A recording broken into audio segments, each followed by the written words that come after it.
V literarni matineji bomo tokrat odprli knjigo, ki na zanimiv način povezuje 3 svetove. Likovno umetnost, književnost in umetno inteligenco. Monografija Podobe podob, likovne umetnine v slovanskih književnostih in umetna inteligenca prinaša izbor literarnih besedil iz različnih slovanskih književnosti, ki so nastala kot odziv na znane slike, kipe ali arhitekturne spomenike, ter razmislek o tem, kako umetnine interpretirajo umetnostni zgodovinarji, pisatelji, danes pa tudi umetna inteligenca. Knjiga je nastala na Filozofski fakulteti Univerze v Ljubljani. Pri njenem nastanku pa so sodelovali poznavalci obravnavanih področij in prevajalci, vključuje tudi nove slovenske prevode izbranih besedil. O monografiji, njenem nastanku in o bralnem klubu Slovanska bralna značka, na katerem bo obravnavana, bomo razmišljali z eno od urednic in prevajalk, moderatorko bralnega kluba, izredno profesorico doktorico Namito Subioto. Z njo se bom pogovarjala Tina Kozen.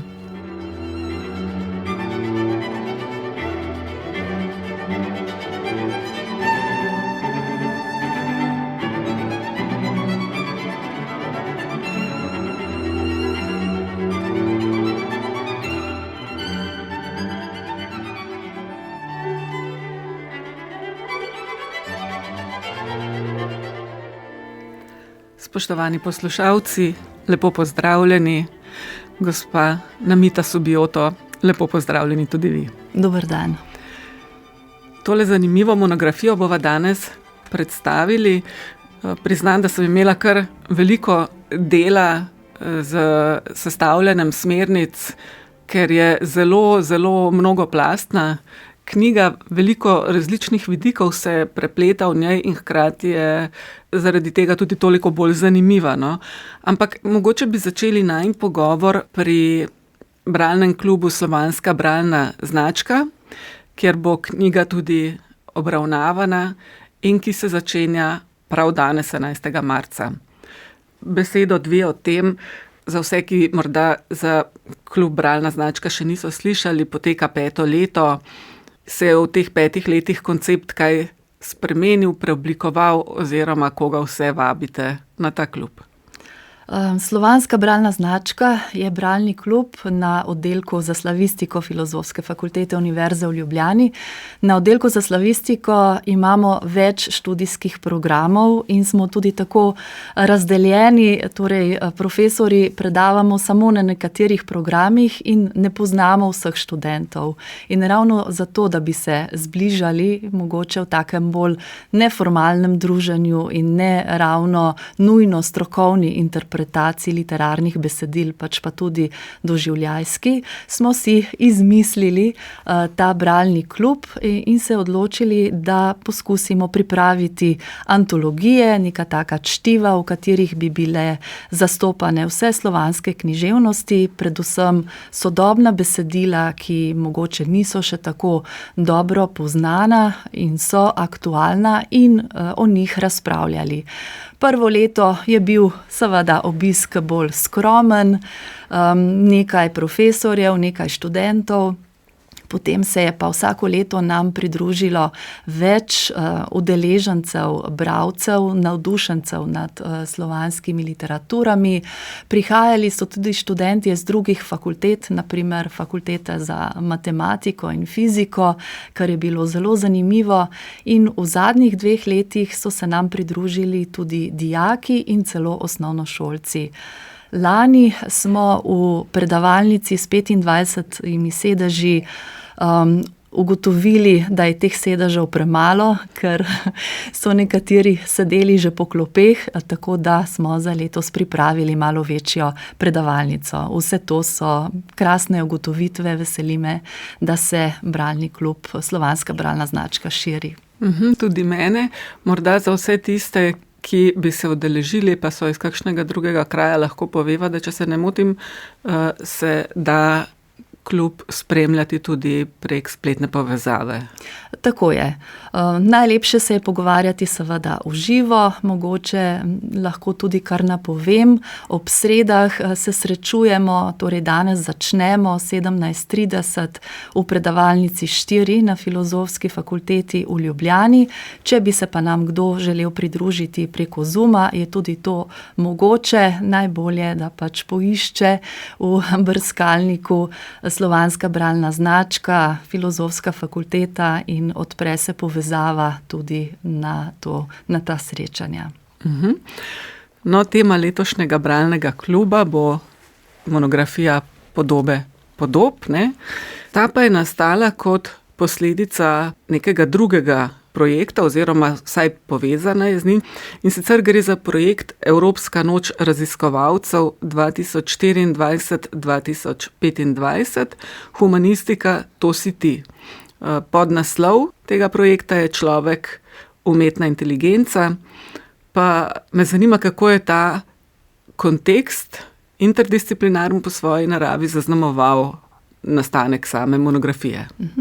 Tudi ena od prejšnjih bralnih značk slovanskih je bila povezana s projektom Evropska noč raziskovalcev, ampak takrat je bila krovna tema človek žival in smo o tem odnosu razpravljali.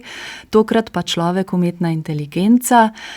Kar širok projekt je to, pač namenjen promociji znanosti, raziskovanju v širši družbi, pa tudi na šolah. Ker se na oddelku za slavistiko ukvarjamo predvsem s raziskovanjem in poučevanjem slovanskih jezikov in književnosti, tudi s prevajanjem le-teh, smo razmišljali, kako bi se vključili v ta projekt. Z umetno inteligenco se takrat, ko se je začenjal, še nismo veliko ukvarjali, se pa vedno bolj. In smo si nekako takole zamislili, da bi zopet sestavili antologijo, torej izbrana besedila iz slovanskih književnosti, ampak tokrat, da bi to zasnovali nekako interdisciplinarno, da bi vključili tudi kakšne druge oddelke in odločili smo se za umetnostno zgodovino, oddelek za umetnostno zgodovino, in sicer tako, da se besedila, ki smo jih izbrali, da odstirajo likovne umetnine, da so pravzaprav ekfraze. In tako smo sestavili neko osnovno antologijo. Cilj pa je bil to prinesti med bralce, pripraviti tudi za razprave, za učne ure v gimnazijah, ker je to narava tega projekta, da promoviramo naše discipline na šolah. In zdaj je bila tu še umetna inteligenca. Kaj s tem? In smo rekli, da bomo mogoče malo provocirali umetno inteligenco, saj vemo, da ne ustvarja, da ne razmišlja, ampak da bi vseeno postavljali takšne izzive, da bi nekako ta besedila bila samo osnova za nadaljnje delo pri pouku, da bi tudi umetno inteligenco spraševali, kako doživlja literarno delo, kako doživlja, zdaj to v navednicah, likovno umetnino in ali zna o tem kaj lepega napisati, ali zna iz slike napisati pesem, ali zna iz pesmi nekaj naslikati. To je bila glavna ideja. O tem bomo verjetno še kaj povedali, kajti enake naloge so imeli tudi sodelujoči študenti, ne, oziroma dijaki. Tako. Temeljna ideja knjige je bila torej ta, da bi koristila tudi učiteljem na srednjih šolah. Tudi o tem bova še kaj povedali. Deli se pa na dva dela, ne. Eden je ta leposlovni del, ki ima tudi vključene, če se ne motim, prevode, ki so nastali prav za to priložnost. Drugi pa je strokovni. Kako to, da ste se odločili pridružiti leposlovnemu delu, tudi ta strokovni, ki se dotika tudi narave same umetne inteligence, o njej razmišljate strokovnjaki, ne? Tako, ja. Mogoče še nekaj o prvem delu. Besedila, ki smo jih izbrali, so tako v izvirnikih kot v prevodih. In ob teh besedilih so tudi reprodukcije umetniških likovnih del, na katera se nanašajo, tako da ima bralec neko celostno sliko. V strokovnem delu pa imamo 3 poglavja, Torej, eno je napisala sourednica Katja Mahnič, in sicer o tem, kako na izbrane likovne umetnine gleda umetnostni zgodovinar. Ker ena od idej za pripravo te knjige je bila, da zasnujemo interdisciplinarne ure, učne ure, pri katerih bi sodeloval profesor jezika in književnosti in profesor umetnostne zgodovine, ne. Tako da ta strokovna besedila so nekakšni pripomočki, sugestije. Eno od njih je njena študija, ne, kako razmišlja umetnostni zgodovinar o izbranih likovnih delih. Potem, kaj je to sploh umetna inteligenca? In ali nam lahko vzame delo prevajalca, profesorja, literarnega kritika in tako naprej. To poglavje je zasnovano kot intervju, ki ga je pripravila kolegica, sourednica Tatjana Balažic-Bulc, in nagovorila je strokovnjaka, raziskovalca z laboratorija za umetno inteligenco Fakultete za informatiko in računalništvo, to sta Aleksandar Sadikov in Vida Groznik. In pa še eno poglavje, to je pa tako čisto praktično, poskus učne ure, torej kako pripeljati eno od izbranih besedil v srednješolski razred, to sva pa pripravila s kolegom Andražem Stevanovskim. Ko ste ravno omenili, to sem želela načeti malo pozneje, bi rekli malo več o tej učni uri oziroma o tem poglavju, ki se mi zdi zelo zanimivo. Tu ste tudi praktično preizkusili, kako se odziva ChatGPT, ne. Hkrati so sodelovali dijaki. Pa me zanima, če bi lahko malo več povedali o tem in kakšen je bil že ta prvi odziv dijakov na tak princip dela. Tako ja, ker se sama ukvarjam z makedonsko književnostjo, sem izbrala za ta poskus pesem Vrt zemeljskih naslad, torej Hieronymus Bosch, Vrt zemeljskih naslad makedonskega pesnika Vlada Uroševiča. In s kolegom Stevanovskim sva zasnovala takšno trodelno uro, triptih, kot je tudi ta slika sama triptih. Najprej sva dijakom zastavila nalogo, da opazujejo sliko, da povejo, kakšen doživljajski vtis pušča na njih, potem smo malo o tej sliki spregovorili, nato pa so sami ustvarjali, se pravi, iskali so detajle iz slike in iz njih stkali pesem. Nato smo zastavili oziroma sami so zastavili ChatGPT-ju podobno nalogo, da tudi pove svoje doživljanje slike Hieronymusa Boscha in da tudi sam sestavi pesem. Tako potem smo te pesmi primerjali in prešli v drugo fazo, ki se je imenovala Uroševičeva ekfraza, torej odziv Vlade Uroševiča na to samo sliko. Prebrali smo pesem in o njej razpravljali, zopet doživljajsko, in jo potem primerjali s prejšnjimi pesmi dijakov in s pesmimi, ki jih je ustvaril ali generiral ChatGPT. Potem smo ugotavljali, ali so v pesmi Vlada Uroševiča tudi kakšni zelo konkretni opisi iz slike, ali so tudi kaki zdrsi, ali ima pesnik neko svojo interpretacijo, neke dodatke. In moram reči, da so dijaki, to so bili dijaki prvega letnika umetniške gimnazije, srednje šole za oblikovanje in fotografijo. Bila sem presenečena, kako so dobro ustvarjali in kako so tudi zrelo interpretirali in razmišljali o vseh teh segmentih. Tako da mislim, da je bila ura kar zanimiva za vse in da smo se naučili tako dijaki nekaj, kot tudi midva, ne, profesor Stefanovski in jaz. Tudi sama sem bila presenečena nad odzivi, ki sem jih brala v knjigi, kajti nekaj pesmi je tam objavljenih in tako. So bili dijaki prej seznanjeni s recimo temu kulturno-zgodovinskim kontekstom nastanka Boševe slike oziroma Uroševičeve pesmi ali ne in ste šli nekako prima vista pri obeh predlogah? Kar nekaj jih je poznalo Boša kot slikarja in tudi to sliko in tudi nekaj o renesansi so vedeli, medtem ko za Vlada Uroševiča še niso slišali.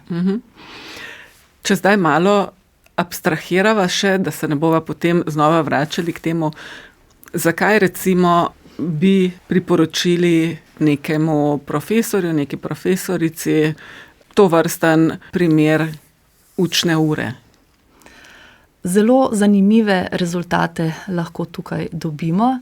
Mogoče tudi to, ker so zdaj izbrana besedila, niso del šolskega kurikuluma in gremo lahko malo ven iz tega in se preizkusimo v interpretaciji, mogoče tisti, ki smo se jo naučili na besedilih, ki pa so del literarnega kanona, izvejo nekaj novega in predvsem je zanimiva ta povezava med literaturo in likovno umetnostjo.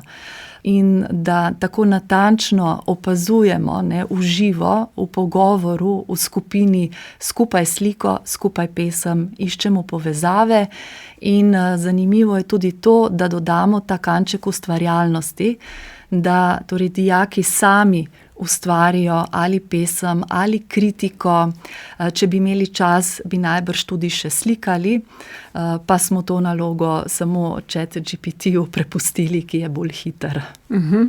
No, meni osebno se je zdelo tudi odlično, da ste vključili ChatGPT na tak način, kot ste, ker se mi zdi, da ste na nek tak lep, malo posreden način upeljali v samo učno uro kritično refleksijo delovanja umetne inteligence in hkrati pokazali dijakom, koliko so recimo veliko bolj ustvarjalno in poglobljeno sposobni razmišljati sami, brez tega pripomočka, ne. Tako jaz sem bila tudi presenečena nad strastnim kritičnim odzivom nekaterih dijakov in so rekli, seveda, pa saj to vsi vemo, da ChatGPT ne zna ustvarjati, lahko samo krade drugim in potem nekaj iz tega naredi.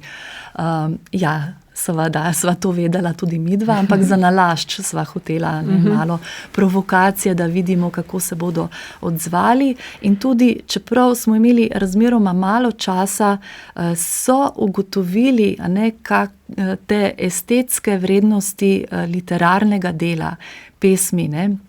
Rekli so, da imajo občutek, kot da je Vlada Uroševič skupaj z ostalimi akterji, da sedi na vrtu zemeljskih naslad in od blizu vse skupaj opazuje. No, to se mi je zdelo zelo zanimivo, na to niti jaz nisem pomislila, ko sem pač vključila to pesem v knjigo.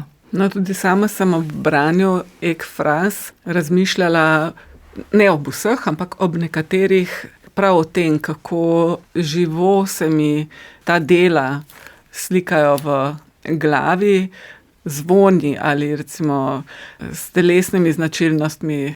Pa sem vas želela zdaj vprašati, če malo pogledava ta prvi del monografije, kaj je ekfraza oziroma kako intenzivno mora nastopati v literarnem delu neka likovna umetnina, da lahko govorimo o ekfrazi. To ste verjetno tudi morali malo domisliti, preden ste začeli zbirati besedilo, oziroma je to ena izmed meril, ne?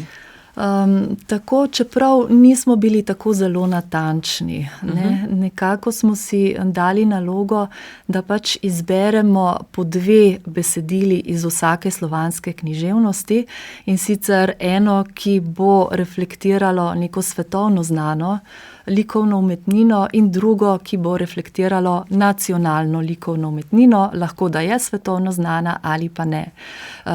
To je bilo merilo, nismo si dali nekega okvirja, recimo iz katerega obdobja naj bi ta besedila obstajala in tudi žanrsko se nismo tukaj omejevali. Tako da so zelo raznovrstna.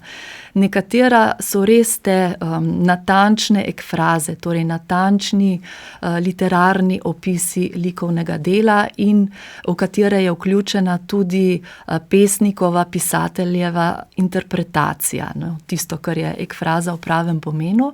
Nekatere so pa bolj ohlapni, mogoče je likovno delo bolj nekje v ozadju same zgodbe, bolj kot nekakšna kulisa ali pa že tako razpravljajo literarni junaki o kakšnem delu, ki si ga še niso ogledali.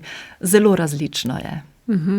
Ali pa si ga ogledujejo na zaslonu. Tako, to je tudi zanimivo, ja, v odlomku iz romana Poskus ljubezenskega romana, ja, tako, Jana Nemca, tam je tudi zelo zanimivo, ja.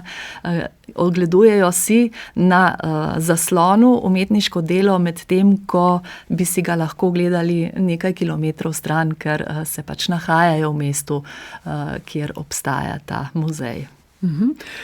Kot poudarite v uvodu, je bila izbira umetniških del, ki je s tem nastala, se pravi, ki so podlage ekfrazam, dvakratno naključna.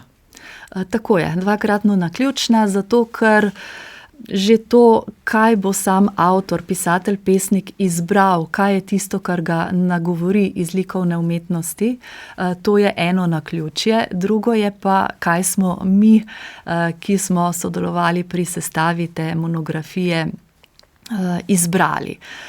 Mogoče bi tu še omenila sodelavce, ki so izbirali besedila iz slovanskih književnosti, in to so Miha Javornik, Đurđa Stasoglavec, Špela Sevšek Šramelj, Lidija Rizoničnik, Jana Šnitova in Veneta Jankova z našega oddelka za slavistiko. Za pomoč pri izbiri ukrajinskih besedil smo zaprosili prevajalca Primoža Lubeja in Janjo Volmajer-Lubej, in tudi slovensko književnost smo vključili, ki je tudi slovanska, in tu je nam pomagala Alojzija Zupan Sosič. Katera slovenska avtorja ste vključili, oziroma kateri likovni deli nastopata prek njiju? Ja, tu je zdaj še eno naključje. Nismo še takrat vedeli, da bo ravno letos Cankar za maturo. Vključili smo namreč besedilo Petkovškov obraz Ivana Cankarja in pa še odlomek iz romana Sin in sin Sarivala Sosiča. Sosičev roman govori o svetovno znanem delu, Cankar pa o Petkovškovi sliki. Tako, ja. Pa so ta likovna dela, ki ste jih vključili, bi lahko rekli, da pripovedujejo kakšno svojo zgodbo, oziroma katerim obdobjem recimo pripadajo in kaj dodajo monografiji? Dela segajo res v zelo različna obdobja, vse od srednjega veka pa do 20. stoletja. In pravzaprav šele zdaj v tej knjigi dobivajo mogoče neko svojo zgodbo v povezavi z besedili, sicer pa mogoče bi med nekaterimi lahko povlekli neke vzporednice. To bi bile poslikave cerkva, torej freske in ikone, ki so tudi značilne za slovanski svet. Pa mogoče kipi, ki so bolj vidni, ki so pač zunaj. In tudi tu so med svetovno znanimi pravzaprav skoraj vse kipi. Imamo tudi nekaj arhitekture, Notrdamsko cerkev, na primer, in pa slikarska dela, nekatera so najbrž slovenskemu bralcu še neznana, ker pač prihajajo iz sodobnih ali pa tudi ne toliko sodobnih, ampak mogoče malo bolj oddaljenih slovanskih kultur. Mogoče ne poznamo vseh teh slikarjev, kot je Zrzavi, Beskinski ali pa makedonski slikar Gligor Čemerski. Mislim, da bo ravno zato zanimivo. Katja Mahnič, že omenjena sodelavka, pa izpostavi tudi to, da lahko pač ob teh umetninah dijaki oziroma učitelji najdejo zanimiva izhodišča za obravnavo temeljnih umetnostnih zgodovinskih pojmov in konceptov, ne. Tako je. In tudi, ko smo iskali zdaj tudi dovoljenja za objavo in kje bi bile najboljše reprodukcije in tako naprej, smo prišli do zanimivih, skorajda detektivskih zgodb, ki bi bile tudi dobrodošle mogoče, ne, kot neko tako zrnce začimbe za učilnice in verjamem, da bomo tudi o tem kaj povedali na Slovanski bralni znački, saj tako Katja Mahnič kot tudi nekateri drugi, ki so vabljeni, bodo znali povedati te zgodbe, te zaplete, kdo je avtor kakšnega kipa, ki že desetletja obstaja v nekem parku, komu je namenjen in podobno. No, to smo razkrivali, iskali smo sliko Gligorja Čemerskega preko pesnikov v Skopju in tako, no, bilo je zelo zanimivo tudi to delo, samo sestavljanje monografije. Sliši se že tako. Namita Subioto, vi ste tudi sami zelo dobra prevajalka. Hvala. Kakšne pa so vaše izkušnje s prevajanjem ekfraz? Se vam je kdaj zgodilo, da bi recimo prav zaradi prevajanja takega literarnega dela, kaj pa vem, dobili nek drug pogled na umetniško oziroma likovno stvaritev, v kateri avtor piše? Ja, to zagotovo. Sicer, ko prevajam, ne, ko sem videla da se pesmi iz samega naslova ali podnaslova nanašajo na slike, sem šla najprej preveriti, kaj to za ene slike so, in sem že začela prevajati v tem razmerju. Ampak zgodilo se mi je ravno pri pesmi Vrt zemeljskih naslad Vlada Uroševiča, da sem pri prvem prevajanju si sliko ogledala nekako oddaleč, zdaj pa pri ponovnem ogledovanju in branju sem našla neke detajle, zaradi katerih sem naredila tudi manjše popravke v prevodu. Če zdaj pogledava malo vašo bralno značko, mislim vašo slovansko bralno značko, kako bo potekala ob taki monografiji? To ne bo čisto običajen bralni klub verjetno, malo ste že namignili z detektivskimi zgodbami, pa vendar monografija ima strokovni in leposlovni del. Kaj to pomeni za samo obravnavo na bralnem klubu? Strokovni del je bolj namenjen kot sugestija za obravnavo v razredu, tako da ga bomo na Slovanski bralni znački izpustili in se posvetili besedilom. Ker pa jih je 20, je to res veliko za 5 srečanj. Če bi želeli se natančneje pogovarjati o njih in da ima čim več udeležencev pri tem besedo, kar je tudi smisel bralnega kluba, smo se odločili, da za vsako od 5 srečanj izberemo po 2 besedili, na zadnjem pa samo eno. Ta izbor smo naredili in je tudi potem v programu Slovanske bralne značke.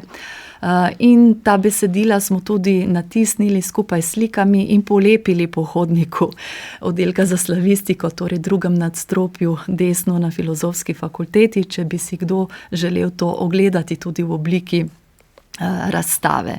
Tako da razpravljali bomo o teh besedilih in na prvem mestu je doživljajski ali kakršenkoli odziv udeležencev.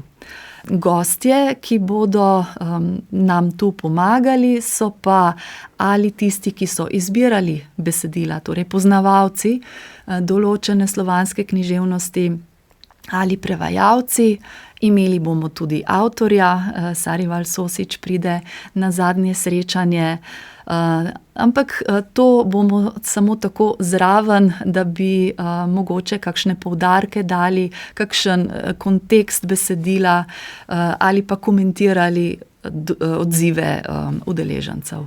Kaj pa sama umetniška dela oziroma likovna dela, o katerih avtorji govorijo, in glede na to, da ste tako uspešno prepletli 2 diskurza, se pravi umetnostno-zgodovinskega, pravzaprav 3, likovnega In še literarnega, boste tudi o tem kaj razmišljali? Ja, zagotovo bomo tudi to, tudi pač odprli bomo slike, na katere se pesmi nanašajo, in to bo tudi eno od vprašanj ali predlogov, da udeleženci razmišljajo o tem razmerju. No, preden čisto zaključiva, bi se še malo vrnila k umetni inteligenci, ki se pojavlja tudi v naslovu monografije in seveda ne samo v naslovu, pač pa tudi na naslovnici. Najprej tole, kako ste prišli do tega, da ste oblikovanje naslovnice prepustili umetni inteligenci? Moram pa še to dodati, da se mi zdi odlična. Hvala. Ja, razmišljale smo urednice, ali bi na naslovnico dale eno od likovnih del, ki je pač obravnavano v sami monografiji, ampak potem, ko sva s kolegom Stevanovskim izvedla to veselo učno uro na oblikovni šoli, je nastalo tudi nekaj delovnih nalog četa GPT, ki je moral iz izbranih verzov pesmi Vlade Uroševiča ustvariti sliko v stilu Hieronymusa Boscha. In s tem smo sklenili krog, dobili smo nekaj res zanimivih slik, naleteli smo tudi na odpor robota, najbrž zaradi verza ženske razkazujejo svojo goloto, kar sta nama kolega z laboratorija za umetno inteligenco potrdila, da je mogoče res tako.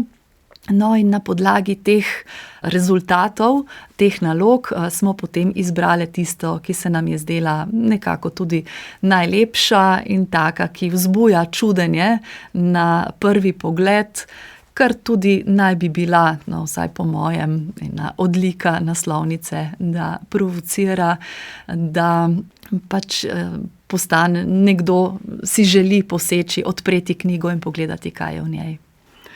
Odgovora na tole moje naslednje vprašanje verjetno ne boste mogli dati neposredno iz sebe, morda pa ste dobili že kakšne odzive. Namreč zanima me, ali dejstvo, da je zasnovo naslovnice pripravila umetna inteligenca, po vašem mnenju v kakršnikoli obliki vpliva na bralska pričakovanja ali ne?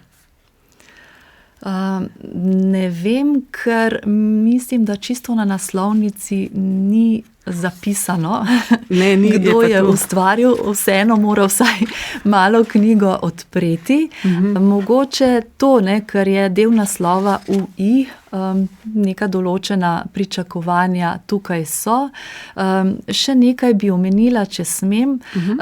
Ko so nastajale te slike, naloge ChatGPT-ja v razredu, prvem letniku na oblikovni šoli, so bili dijaki do teh stvaritev zelo kritični. Potem sem pa to delavnico izvedla še na nekaterih drugih šolah, bolj naravoslovno naravnanih, športnih, kjer so sicer bili kritični do pesmi, ki jih je sestavljal ChatGPT, medtem ko so se jim zdele likovne stvaritve zanimive in kakovostne. Zanimivo. Ali je v tem primeru doživela že razvoj umetna inteligenca ali pa gre samo za drugačen pogled, pa lahko pustiva odprto, kaj ne? Tako je, o tem bi težko sodila. Gospa Namita Sobijoto, hvala za ta zanimiv pogovor. Želim vam veliko uspehov z bralno značko še vnaprej. Spoštovani poslušalci, vam se zahvaljujem za pozornost, ki ste jo namenili današnji oddaji. V njej smo gostili izredno profesorico, doktorico Namito Sobijoto, predstavljali pa smo letošnjo slovansko bralno značko in pa monografijo Podobe podob, likovne umetnine v slovanskih književnostih in umetna inteligenca. Z doktorico Namito Sobijoto sem se pogovarjala Tina Kozin, za tehnični del oddaje pa je skrbela Mirta Berlan.